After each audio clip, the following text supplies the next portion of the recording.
Hi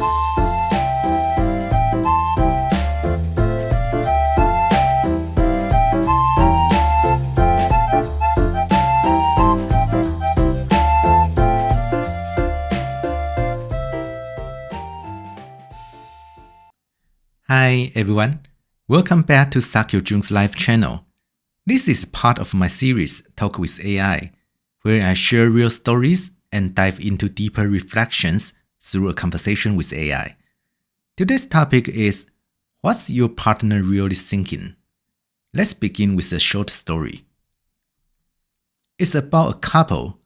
They are financially well off, but they have very different views on how to use money. For example, one time they went out together and bought a toy from a street vendor. Later, they found another vendor selling the same toy at a lower price.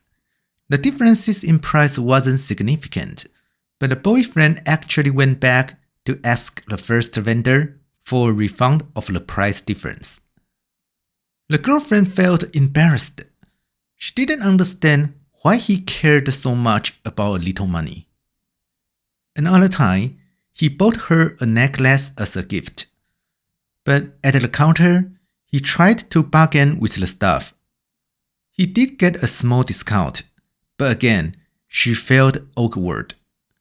Her boyfriend explained that he didn't mind giving an expensive gift to her, but he cared about the money he paid to the store, even if it was just a small difference in price. His answer seemed reasonable, but she still didn't quite get it. One more example. At a buffet restaurant, the dish she wanted was all gone. She said casually, "It's fine, I'm already full anyway." But her boyfriend insisted on complaining to the staff. He said the restaurant should make sure every dish is always available. So, what's going on here? This story actually reminded me of something I learned in a business class. In a company, managers are usually the ones who pay close attention to details, kind of like the boyfriend in the story. On the other hand, leaders or founders tend to be big picture thinkers. They care more about where we are going than how much did that cost. And that way of thinking feels more like the girlfriend's. I think we all tend to see the world from our own perspective, which is probably why the woman felt confused. If she had listened to this episode, she might have realized that what her boyfriend did was actually quite understandable. Honestly, I kind of want to borrow her boyfriend the next time I have to negotiate a price. After all, most of us like being the nice one, right?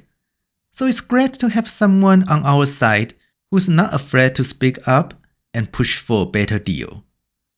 Anyway, it's up to her. She can either break up with him or talk to him honestly about how she feels. The real issue isn't about having different values. It's about whether both people have the ability to handle those differences and work through them.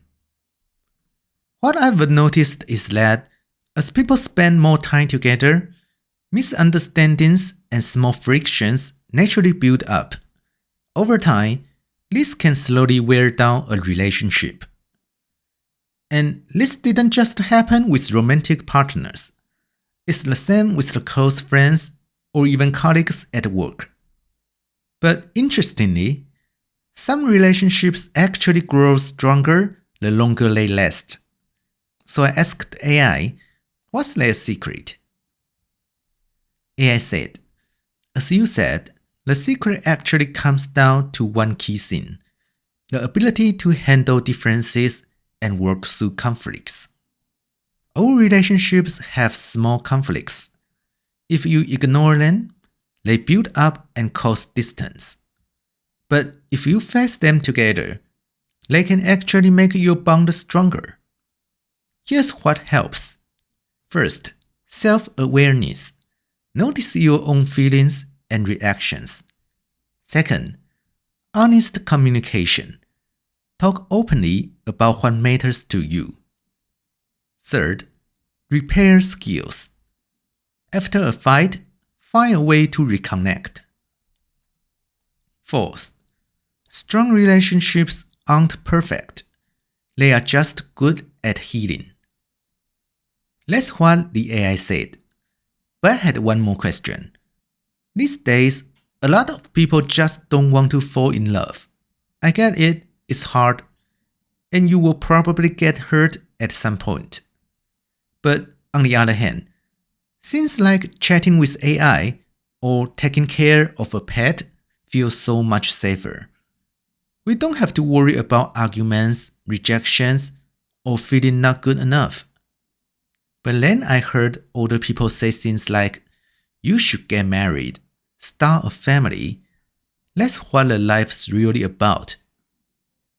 And it makes me wonder, are we just hiding for a real connection? AI said, that's a good question, and I think we can look at it from a few angles. First, why are people more hesitant about love these days? Honestly, a lot of it comes down to mental health awareness. People are more careful now because they've seen how messy love can get. Romantic relationships are emotional roller coasters.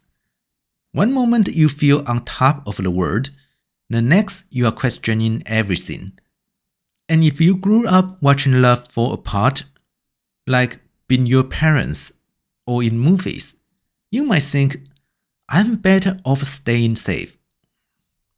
Now, are things like AI or pets just a way of avoiding people? Not necessarily. Sure, it's not the same as being with a human, but sometimes less safe, low-pressure connection is exactly what someone needs. It's not hiding. It might actually be healing.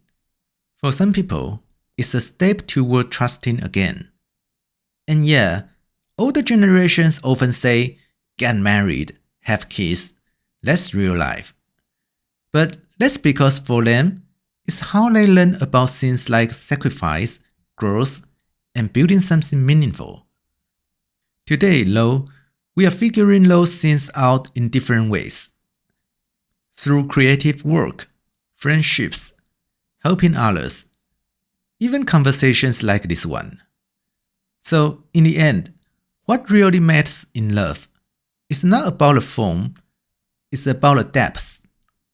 It's about whether you let someone or something really see you. The AI's response really got me thinking, and I asked one more thing. If someone wants to build close friendships or even a romantic relationship, how do they actually meet good people? And more importantly, how can they tell if someone's a good match? AI said, good questions. Here are a few thoughts that might help. First, where to meet people. Join a class or a hobby group. Shared interests make it easier to start conversations. Second, try volunteering.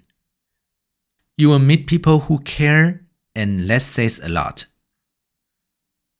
Third, ask friends to introduce someone. There's a built-in trust, and it feels less random. Fourth, reach out an old friend.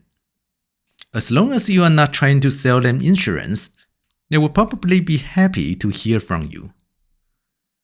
Now, how to know if someone's a good match? Here are a few simple questions to ask yourself. Do they treat you with care and genuine interest?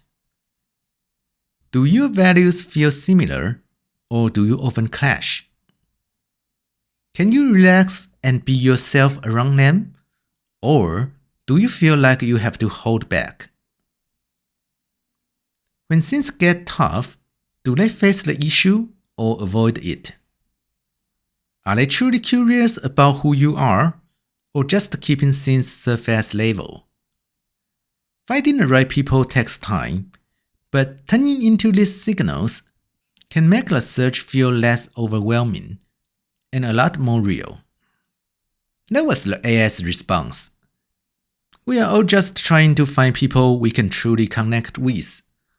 I hope these ideas help you take a small step closer to that kind of connection. I'm still learning too. As someone who's on the quiet, introverted side, it's not always easy to put myself out there. Sometimes I think about my classmates from South America. They have the natural warmth and openness that I really admire. I hope we can all find the people who feels like home. Feel free to leave a comment and share your thoughts. Thank you for being here. See you next time. Bye bye.